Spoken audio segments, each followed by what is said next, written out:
Seed for Academy। परिचय। मानवीय आवश्यकता की पूर्ति के लिए प्राकृतिक संसाधनों के प्रबंधन का चलन पूर्व वैदिक काल से ही रहा है। किसानों का सामाजिक तंत्र में उच्च स्थान था और गांवों का प्रबंधन उनके हाथों में था।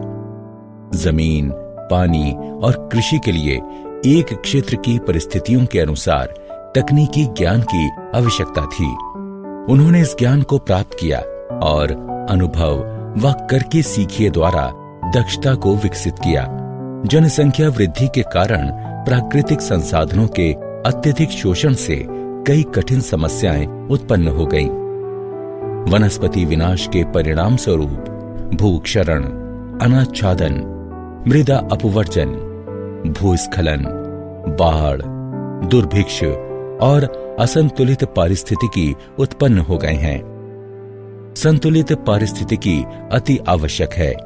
पर्यावरण के प्रति जागरूक उपभोक्ता 3R कम उपयोग, पुनः प्रयोग और पुनः चक्रण की संकल्पना व्यवहार में लाकर अपशिष्ट का कम उत्पादन कर रहे हैं। वे उन उत्पादों को खरीद रहे हैं जो कम विषैले हैं अथवा जिनमें कम पैकेजिंग है। पुनः प्रयोग वाले कंटेनर व अन्य पुनः प्रयोग वाले सामानों का उपयोग कर रहे हैं।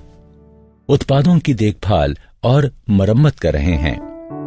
पुनः चक्रण कार्यक्रमों में भाग ले रहे हैं और पुनः चक्रण पदार्थों से बने सामान खरीद रहे हैं।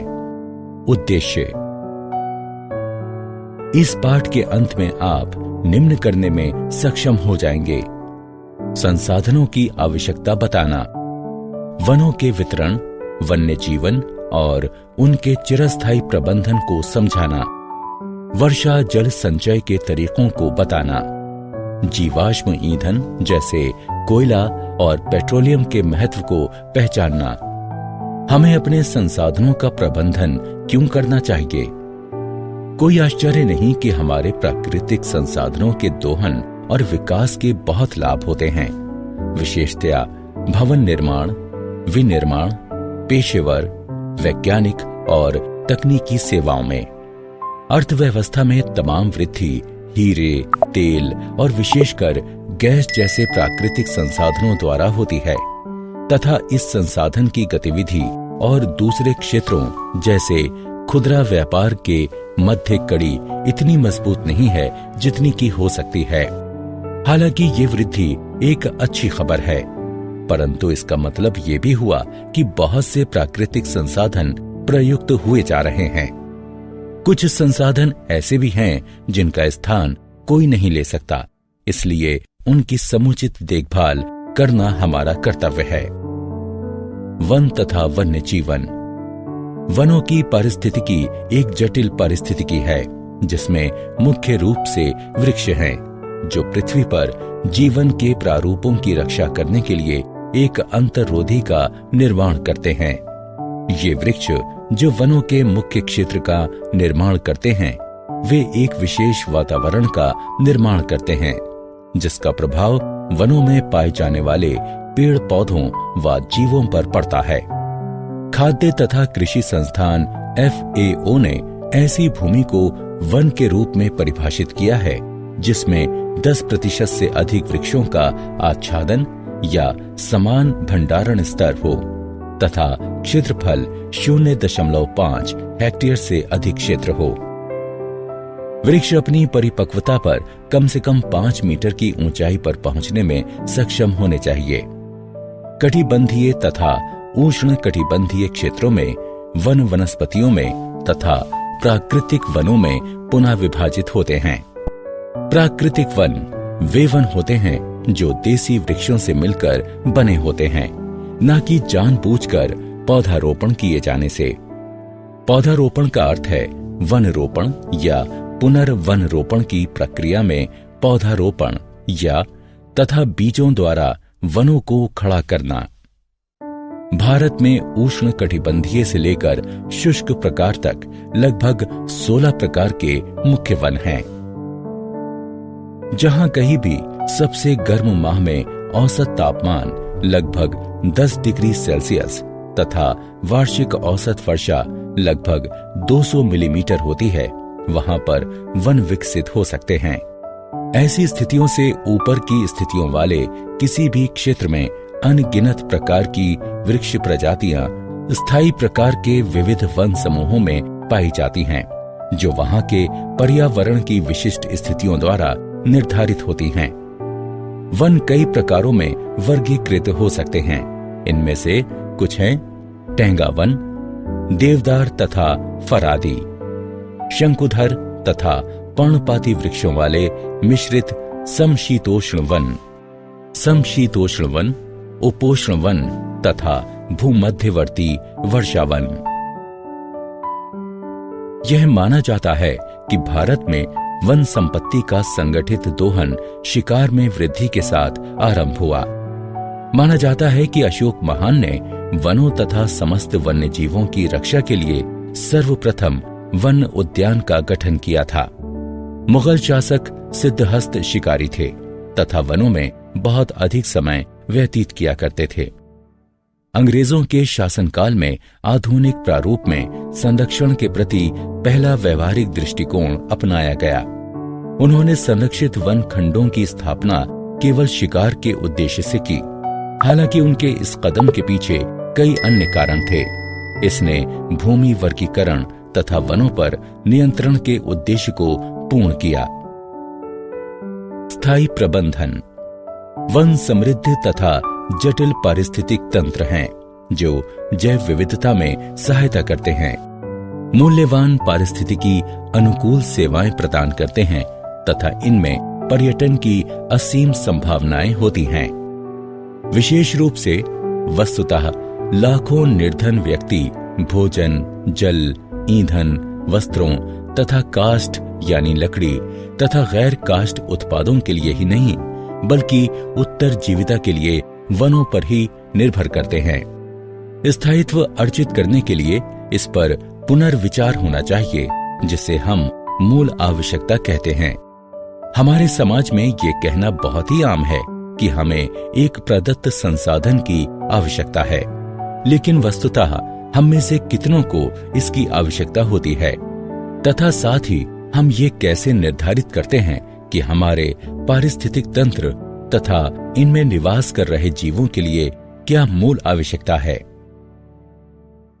यह निर्धारित कर कि क्या चीजें मूल आवश्यकताओं का निर्माण करती हैं, संभवतया हमारे दैनिक जीवन में स्थायी प्रक्रियाओं को अनुकूल बनाने की सबसे बड़ी चुनौती है, क्योंकि आवश्यकताओं की परिभाषा क्षेत्रों से क्षेत्रों, गांवों से गांवों तथा यहाँ तक कि व्यक्ति से व्यक्ति तक भिन्न होती है।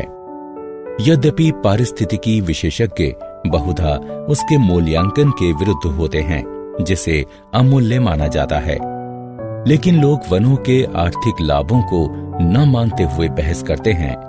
उनकी संरक्षण स्थिति को आंका नहीं जाता है, क्योंकि उनके विविध आर्थिक योगदान अधिकतर अमूल्यांकित तथा जानकारी से परे रह जाते हैं। जल।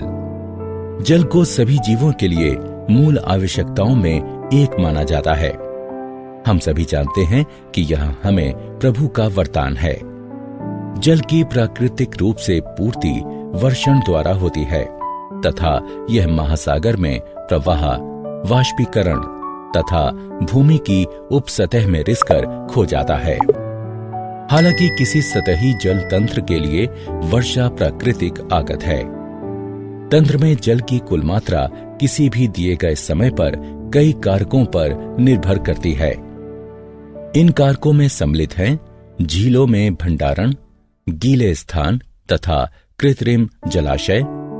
इन भंडारण इकाइयों के नीचे मिट्टी की स्थिति, वाटरशेड में भूमि की विशिष्टताएं, वर्षण का समय तथा स्थानीय वाष्पीकरण दर। इनमें से सभी कारक उस जल के अनुपात को भी प्रभावित करते हैं जो महासागर में प्रवाह के माध्यम से वाष्पीकरण तथा भूमि की उपसतह में रिसाव के माध्यम से खो जाता है। मानवीय गतिविधियां इन कारकों पर काफी प्रभाव डाल सकती हैं। मानव बहुधा जलाशयों के निर्माण से भंडारण क्षमता में तो वृद्धि करता है तथा गीली भूमि को सुखाकर उसे कम भी कर देता है। मानव बहुधा क्षेत्रों में बाण लगाकर तथा धारा के प्रवाह को मार्गबद्ध कर चालू मात्रा तथा वेग में वृद्धि करता है। वर्षा जल संचयन। समय के साथ बढ़ती जनसंख्या, बढ़ते औद्योगिकरण तथा विस्तृत कृषि ने जल के लिए मांग में वृद्धि करती है।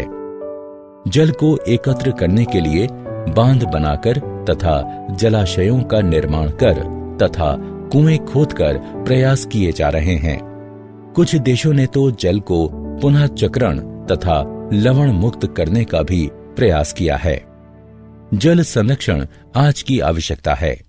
वर्षा जल के संचयन द्वारा भूजल स्तर में वृद्धि का विचार आज कई शहरों में महत्वपूर्ण होता जा रहा है।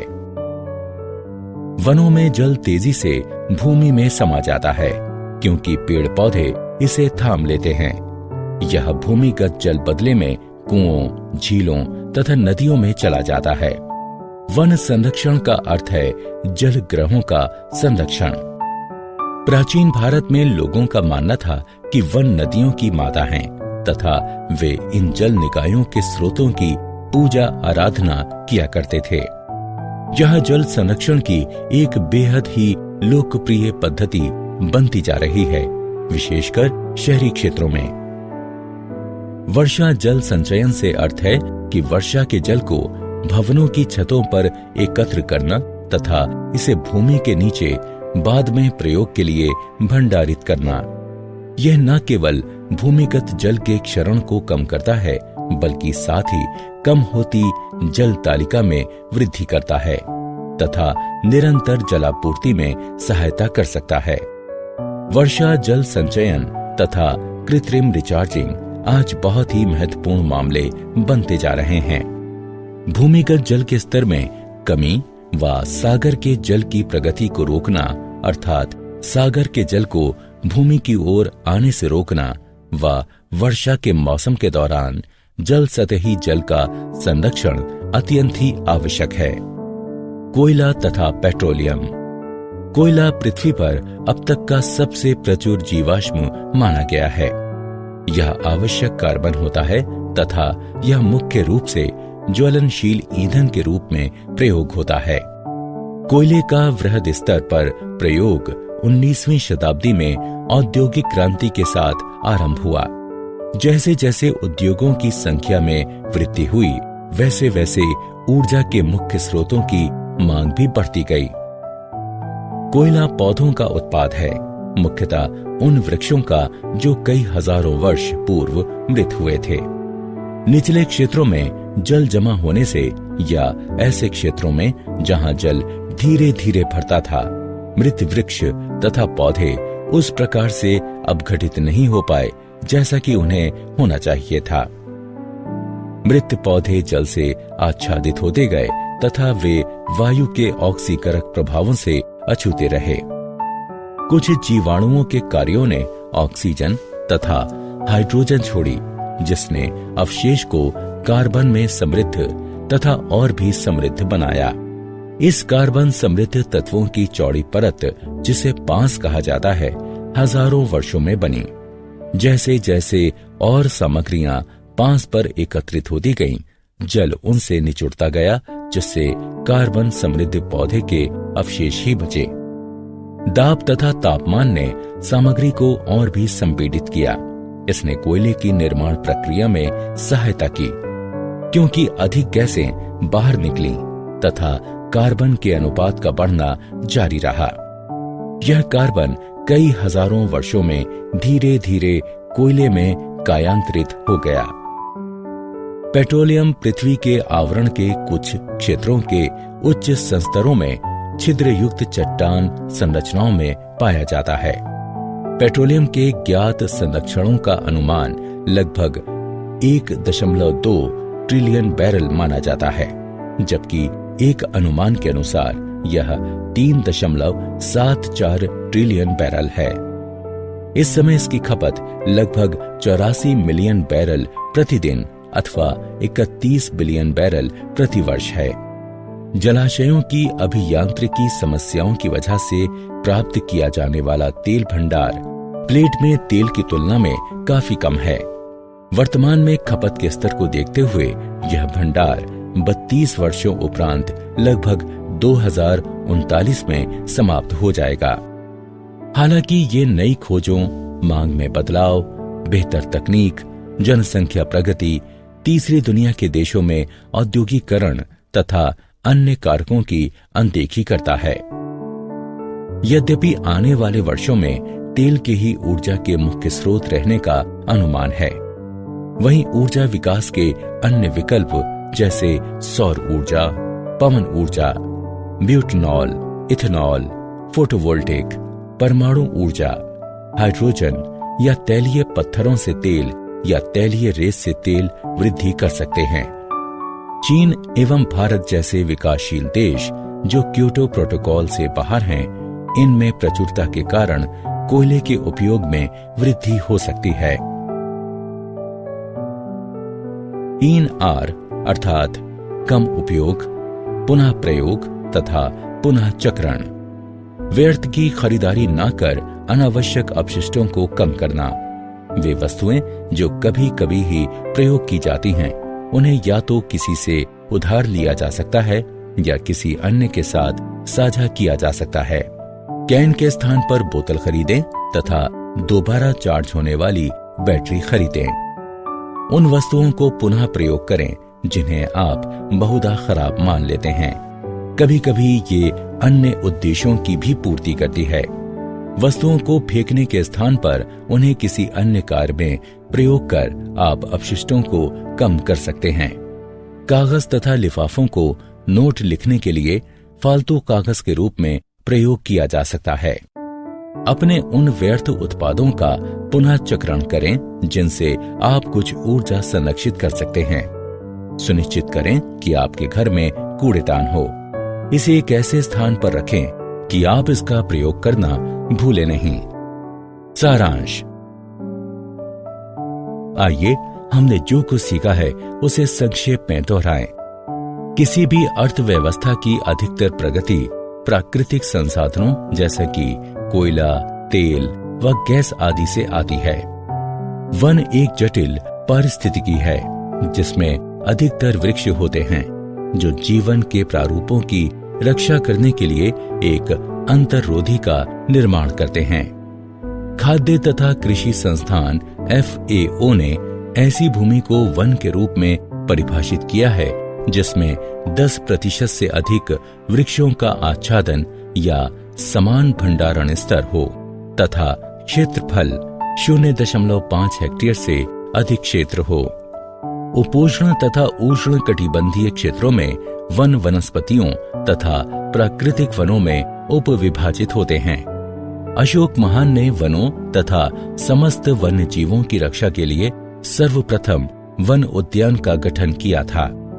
अंग्रेजों ने संरक्षित वन खंडों की स्थापना केवल शिकार के उद्देश्य से की।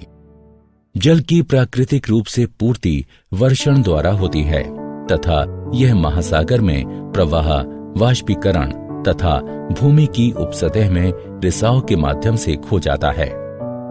वर्षा जल संचयन से अर्थ है कि वर्षा के जल को भवनों की छतों पर एकत्र करना तथा इसे भूमि के नीचे बाद में प्रयोग के लिए भंडारित करना। कोयला पौधों का उत्पाद होता है, मुख्यतः उन वृक्षों का जो कई हजारों वर्ष पूर्व मृत हो गए थे।